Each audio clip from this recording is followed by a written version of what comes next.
there were some rules for Muhammad and there were some rules that weren't for him, right? Let me just this point really important, right? Because you said quite a few things.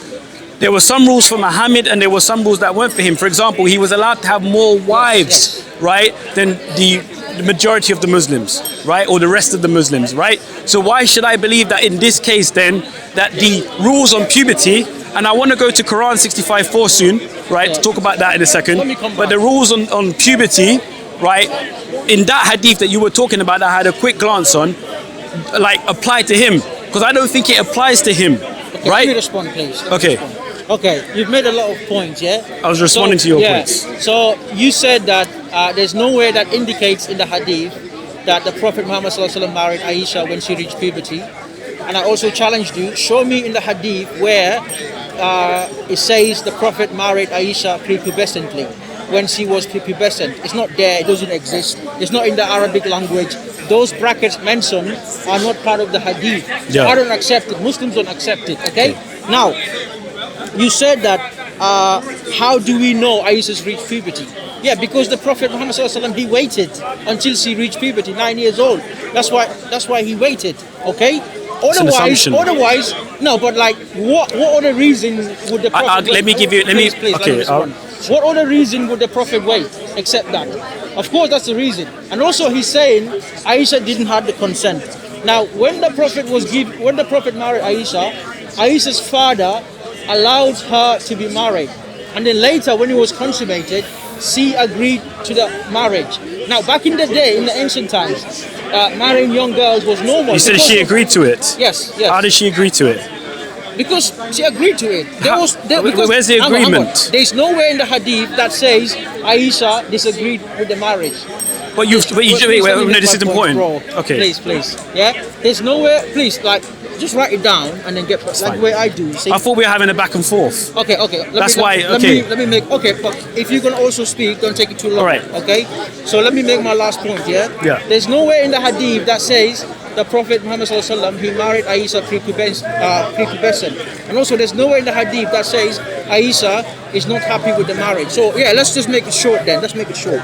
Yeah, but so you're saying that Aisha consented to this marriage by her silence? No, what did he say that? So how did she consent to the marriage? Because I remember from what I've read about the stories, Abu Bakr questioned Muhammad when he first heard about him desiring his little child. Yeah. And then he ended up agreeing, because who's going to say no to Muhammad, right? No, he said, the reason why he disagreed at the beginning is because that's his friend. That's why he said to him. But he said to him, even though you're my friend, I can still marry your daughter in Islam. So there was some disagreement initially? No, Abu Bakr didn't know at the early stages of Islam, a friend can marry a friend's daughter. Well, who was revealing that to him? Who revealed that to him? Muhammad would have revealed that to him, right? Yeah, Abu Bakr. So exactly, so it's in his interest. He's revealing the revelation to...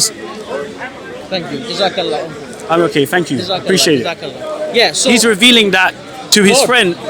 Well, you believe, or Abu Bakr may have believed that God was revealing that to him, which was for his own interest, right? Because he benefited from that, if we may say that. It's not for his interest. It's a fact that at the time, the house situation was, when somebody reached puberty, they get them married. That's why the Prophet did that. But she was, okay, but at the time of 6, she wasn't... Yeah, but that's like an Arab culture. In the Arab culture back in the day, they will get somebody married at a young age. When they reach puberty, then the person will be consent. Okay. Will be consent to. That's a culture thing. It's not like all Muslims do it. Okay. But today, I don't believe they do that anymore. Okay. Because it's not necessary anymore. Okay. That's a culture thing. Okay, and I want to respond to your point, right? Because we've already shown that Abu Bakr did have some resistance to it, but then a word from... No, but he didn't know. But then a word from Muhammad, which apparently came from Allah, convinced him otherwise. Yeah. Right? Yeah. Okay, so you can see the issue with that. The second point I want to talk about is the waiting period, right? So marries her at 6, consummates at 9. You're using that as a justification to say that he waited, right? Where there's no evidence to suggest that. So I would also argue that maybe she developed a little bit. Maybe she developed, you see what I'm saying? Like from 6 to 9, maybe he thought, maybe I can now, right? No. You see my point? The family of Aisha, her mom... I'll let you speak. Her mother they knew she's reached puberty because they knew she was bleeding. That's why they. Is that what it says? Married. No, but how? So you're not saying what's being said, though. Yeah, but prepubescent is not mentioned there either. You're also going by your own. No, I'm not going by my own. I'm literally reading what's in the text. It's not in the text. Why do they have it in the text? It's not. But it's not there. Why is it there? Why do the people on sunnah.com leave that information there? Okay, the people. Did you find that? Yeah, I know about it. Ask that lady if she can get. Which one? The hadith? Mike has the Tafsir on this Aisha stuff. Okay. Now, if you ask her, please. Now, Timothy, do you think there's some things? Although I think the point's been made. Yeah. Do you think there's some things in the Bible that have been put brackets? Do you disagree with, or you agree with all of them? No, I agree with what you're saying. There are things. I'll be fair to you. There are things that are put in brackets, right? That is not true to the text. Thank you. I will be fair to you and say that. Yeah, thank you. That's all then. That's all. But those things put in brackets, especially when it's talking from, let's say, a historical perspective, right, gives you an overview or an insight to what was happening at that time. That's important. So it helps you to understand the situation. Clearly, these people have left the brackets there because they see that is relevant to the story. It shows you that at that time, because people might question, how comes Aisha was allowed to play with the dolls? How come she was allowed to take the dolls? Wasn't that forbidden? And it's like, no, the playing with dolls was not forbidden because they were justifying her taking the dolls. Do you understand what I'm saying? Okay. Hold on a second. I wanna make sure you understand what I'm saying here. They were justifying her taking the dolls because she shouldn't have. Because someone who's reached the age of puberty wouldn't be able to do that. Do you get what I'm saying? So that explanation helps explain. So what you're saying is when Aisha married, no more dolls. She wasn't allowed to have no more dolls. No, what I'm saying is when the marriage was consummated, are you saying she's not allowed to have dolls? What I'm saying is, this is what I'm saying, right? It says that the playing of dolls was forbidden, right? Yeah, because she has not reached puberty. That's what it says there. In the bracket. So when a Muslim is reading this in the time of just after Muhammad, right? They might be wondering, right? Or why is she taking dolls? Why is she taking dolls with her? Isn't that not permitted? So the person is giving an explanation. She said, oh, she's very young. She's a little one. So she's allowed to take these things. Just in case you think she was too mature and she was still playing with things that pertain to little girls. So that explanation was given to actually try to cover Aisha. Do you see what I'm saying? But in fact, it ended up, it ended up revealing that she was prepubescent. No. Yes, it.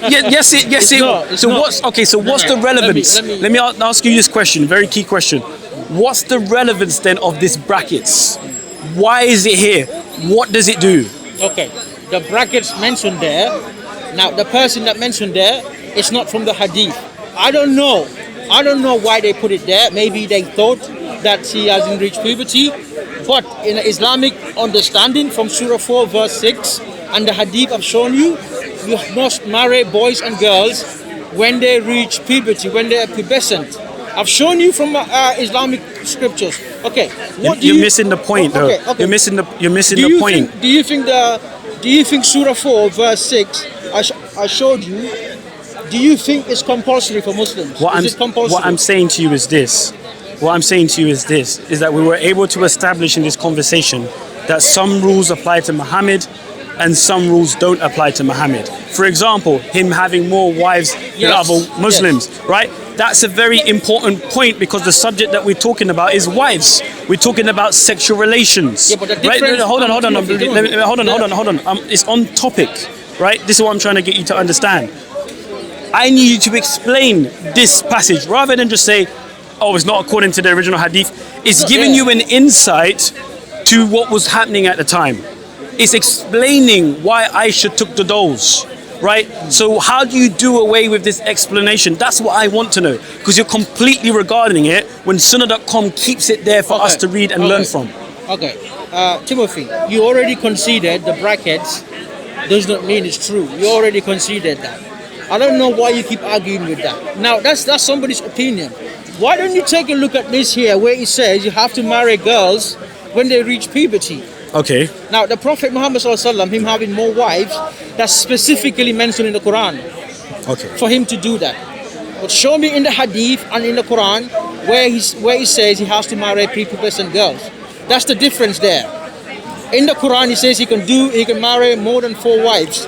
But in the Tafsir, but for him to marry a woman, show it to me where he says he's the only one allowed to marry prepubescent girls, because it doesn't exist. So therefore, the reason why he waited for until Aisha was 9 years old is that for her, because he's waiting for her to reach puberty. As I've shown you on the NHS website, girls and boys, they reach puberty by the age of 8, 9 and above. I've shown you that, and that is scientific. Okay. And it says it's perfectly normal as well. Okay. All right. So let me respond to you. Right. You're completely disregarding those brackets, right? Because it doesn't suit your belief, right? That's literally what it is, right? But the brackets are still there. I'm not going to get so hung up on it, right? I've already explained to you that there are some rules for Muhammad, some rules that are not for Muhammad. We've clearly seen that in the life of Muhammad.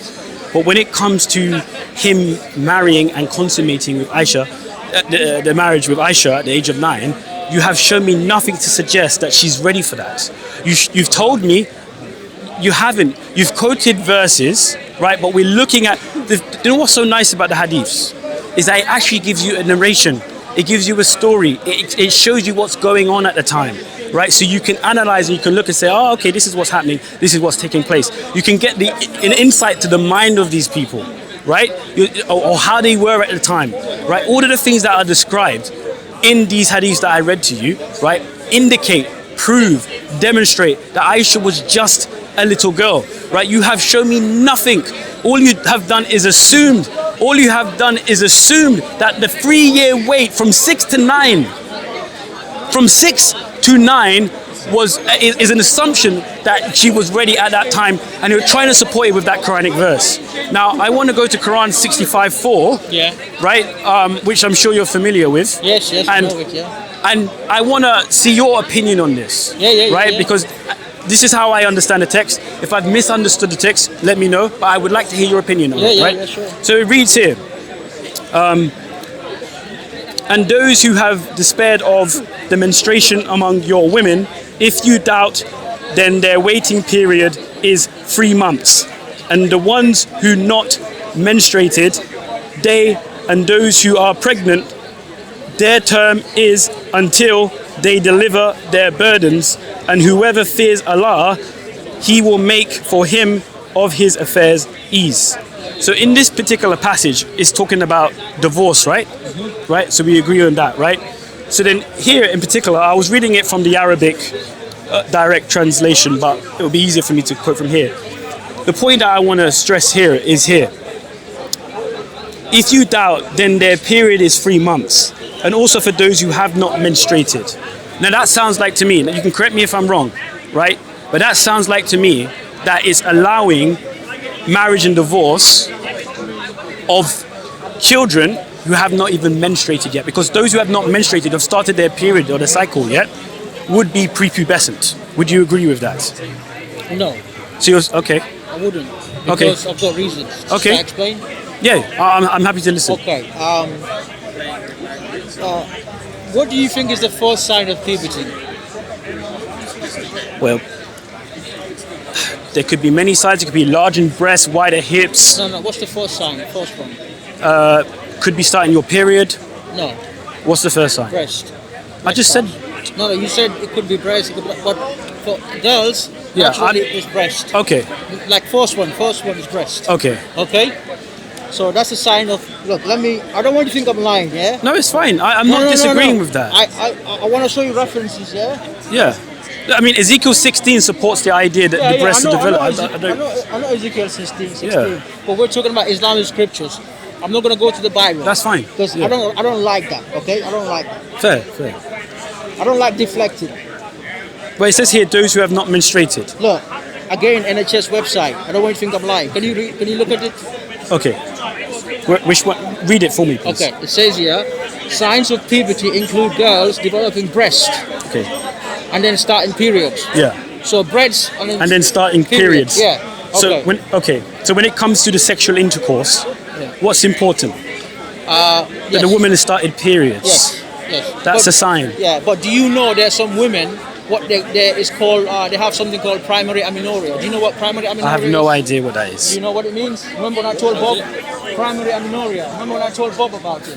Yeah, you were talking about it. Yeah, he knows. Anyway, let me show you what it means. It means girls or women who are fully mature, but they do not menstruate, they don't bleed. Okay. Let me show you. So you're saying that Aisha was a special case, or you're talking about no. this in general? I'm not talking about Okay. Aisha. I'm talking about this verse, yeah. I don't want you to think I'm lying. That's why I'm showing you. Look.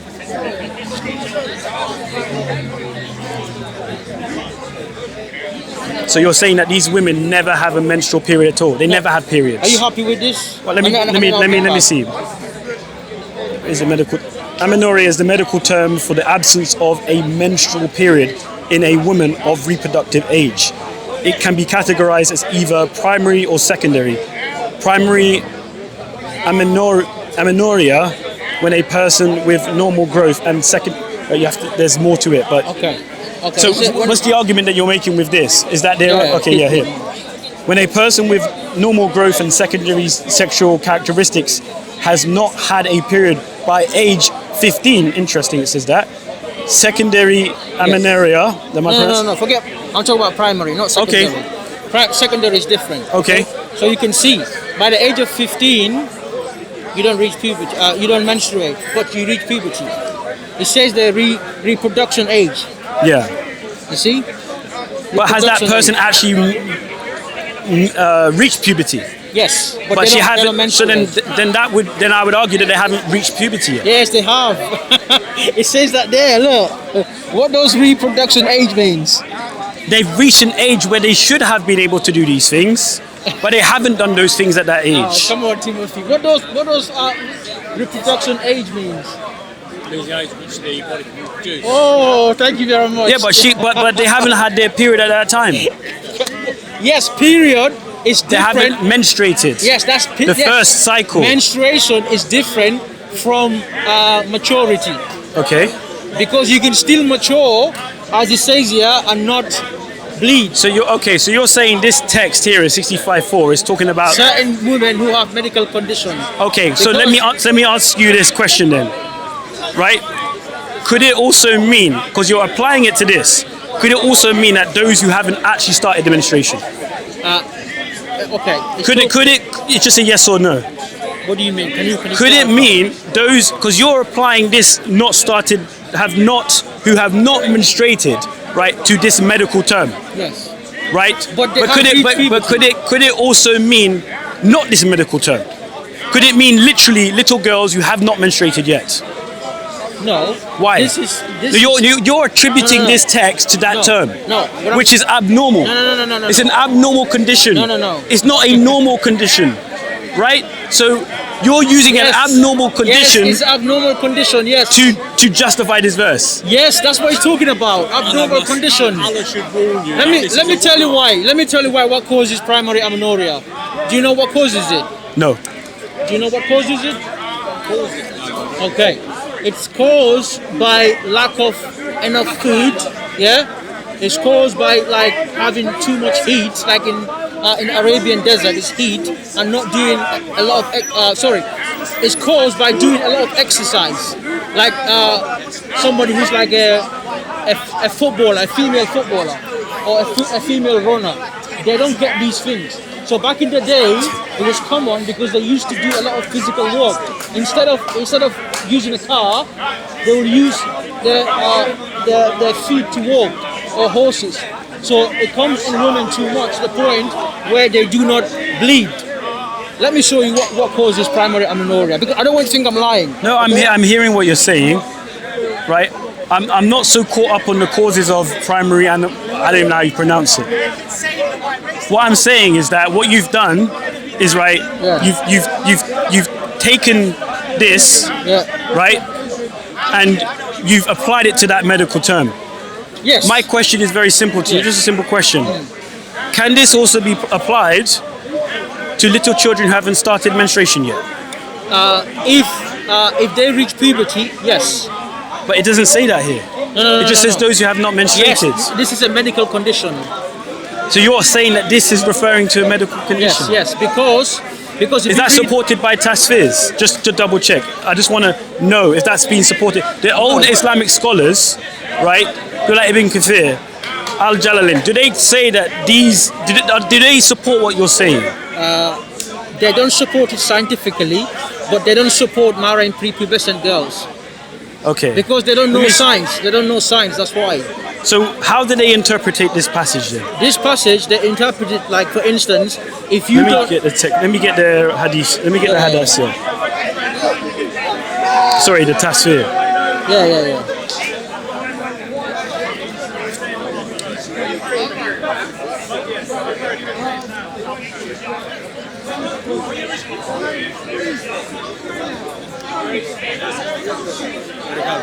Yes. Yeah, God bless you. I'll see you around, yeah? We'll have some more discussion later. Next week. Yeah. We should wrap up soon, yeah? Yeah, we should wrap up Hold on, soon. give me a second. Let me have a... It's here, if you want to see it. Yeah, I've got some here as well, yeah.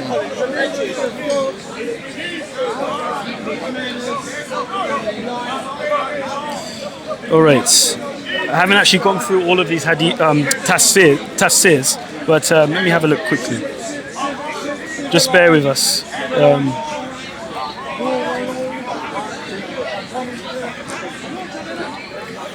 It's here, man, if you want to. Yeah, but I want to see, there's multiple. Give me 1 second. I think I made a note of it not long ago. Just literally a second, yeah? Next time I come, do you mind if we have a discussion about the Bible? Yeah, what do you want to talk about? No, I'll let you know. Okay, that's fair. That's fair. So let me read what Abbas has said, yeah? Yes. And for such of your women as despair of menstruation because of old age, if you doubt about their waiting period, their period of waiting shall be 3 months. Upon which another man asked, O Messenger of Allah, what about the waiting period of those who do not have menstruation because they are too young, along with those who have it not because of young age? Their waiting period is 3 months. So it seems to be the case that Abbas is affirming my position. No. Okay. It says here, let me see here, position? if I've read it correctly. Right? What about the waiting period of those who do not have menstruation because they are too young? Yes, young. What does young means? What do you think young means? Bro, come on, man. No, you tell me, please. What do you understand? They're young? too young to have. They haven't reached the age of puberty yet to menstruate. Okay. And what did? Oh, come on, man. Okay. That's being ridiculous. What did primary amenorrhea says? All right, here, check this out. I'll read Al-Jalalayn's one, right? Okay. And as for those of your women who read Allah, I can't pronounce that. Anyway, as for those of your women no longer expect to menstruate, if you have any doubts about their waiting period, their prescribed waiting period shall be 3 months. And also for those who have not yet menstruated, because of their young age, their period shall also be 3 months. Now it says young age. Can you explain to me what does young? I know what young means. What does in young the context of this, it would be a little child who's not yet reached the age of puberty. No, doesn't mean that. God bless you. No, wait, let me make my point. Come on. So young here, as I've shown you, it means primary amenorrhea. You saw it by the age of 15. Remember? Yeah. So somebody at the age of 13, 14, 15 can still be called young. Yeah. But that doesn't mean they're prepubescent. Do you agree? Okay. Thank you. So when it says young there, it doesn't mean prepubescent. It just means those young girls who have medical condition. That's it. I'll have to investigate that claim a bit more. It doesn't prove your point, by the way. No, that's okay. It doesn't prove your point. I think your point has been disproven, if I'm being honest with you. But in terms of puberty, because like you've read in the NHS website, developing breast is a sign of puberty, First. right? And also period, menstruation, right? If a woman, if a woman hasn't had that, then there could be an argument that they haven't reached puberty yet. I've just shown you primary amenorrhea. Yeah, but this is also but that's your but like I said, when it comes to these texts, I've shown you in the Tafsir that it says young age. That's why they didn't have. Al-Jalalayn literally says, because of their young age, they haven't reached puberty yet. They haven't been able to menstruate yet because of their young age. I mean, I'll be honest with you. Bob. It can't get any clearer than that. Okay. Now, I think like that evidence as well, even within the Tafsir, if you can't agree with that, and this is why we see it practiced today. Muslims are practicing this stuff today. They are. I've read stories. Hold on a second. I've read stories. In all Muslim countries, the age of consent is 14 years old above. I've seen stories. Yeah, but that's people I've seen the law. videos. That's people breaking what the law. The law of the age of consent in the country. Like in Saudi, do you know what's the age of consent in Saudi Arabia? No. 18. That's even higher than the UK. Yeah. 2 years higher than the UK. Yeah. I hear what you're saying. In my country, where majority Muslims, the age of consent is 18. Yeah. In Turkey, 18. In even like Oman, on Gulf countries, sometimes it's 21 years old. So I forgot to show you. Because we're talking about the Prophet's marriage, Aisha, that's why I concentrated. Yeah, thank you. That's why I concentrated on that. Yeah. But if you believe we are to marry prepubescent girls, then I will show you why I disagree with you. Okay. And I will show you why we don't have to marry 9-year-old girls or 12 or 13 anymore. Next time you want, I'll show you. Because today we concentrate on the Prophet's marriage, Aisha. But next time, I'll show you why Muslims are not allowed to marry 9-year-old girls, 12, 14. As I said, I'll repeat again. In the 21st century, I am against anyone that marries 9, 10, 11, 12-year-old girls or 14, 15. I believe 18 years old is the right age. My reason for that is because people live longer now. There's education systems around. Okay. Let them educate themselves. Let them grow. Let them learn. Let them experience life. No need to rush like back in the day. Back in the day, it was happening, so the life expectancy was low. That's why I think that's the difference. Okay. But today, I'm with you. I condemn anyone marries a 9-year-old girl. I'm against it. In fact, I think it's sick. It's disgusting. In the 24th century. Yeah. Okay. So please, I don't want you to think I'm one of those people that believe that. No. Every time I debate somebody, I have to say this thing for people to know where I stand. Because there are people watching this that will be thinking that I'm saying it's okay. No, I appreciate it. That's why I spoke to you about this today, because I saw you on Lubna's live. Shout out to Lubna, by the way. And I saw what you said about it. That's why I wanted to discuss with you. And I've had a good discussion. Yes, I appreciate that. I respect you. I appreciate that you approached me for me to clarify my position. Yeah. So please don't think I'm one of those Muslims that believe marrying 9-year-old girls is okay. No, I'm against it. Yeah, I think the text, the hadiths, the tafsir that I've brought to your attention today definitely says that. I think the Quranic verse definitely teaches that. But it seems like you're not going to agree with my position. I disagree. Right, and what's important right now is that you don't accept that because it's not there, that's why. Yeah, I mean, that's a good thing, but I think historically your religion does teach and still teaches the marrying and consummating of marriage with prepubescent children. No, Islam doesn't teach us marrying prepubescent girls. Islam is against it. I've shown Timothy the Hadith and the Qur'an, and for some reason he doesn't want to accept it, but that's his choice. Islam is against marrying prepubescent girls. Anyone does it is an evil person. I condemn them. Yeah. God bless you. Really nice talking to you. Next time we'll talk about the Bible, yeah? Take care, yes. God bless you. Really nice. Wonderful discussion. Yeah? If you want, we can also do online, because I live far away, you see. Do it here. It's nicer. But I live far away. Just do it here. But something to look forward to then. Yeah, okay. Yeah? All right, God bless you. I might come next week or 2 weeks later. Okay. Do you come here I come here often. If you see me, you see me. Inshallah. Yeah? Inshallah. God bless you. Take care, yeah? Take care, man. Good discussion. Good discussion. Just final thoughts, guys. So you heard it there yourself. Had a discussion with Bob. Really nice guy, very friendly guy. Always like talking to him. But the evidence was there, guys. Shown in the hadiths, shown in the tafsir, shown in the Quran that the marrying of don't worry about it, it's fine. The marrying and consummating of the marriage of prepubescent children is there. It's something that Muhammad did, and I hope you guys were able to see that in the discussion. Anyway, God bless you guys. I'll see you soon.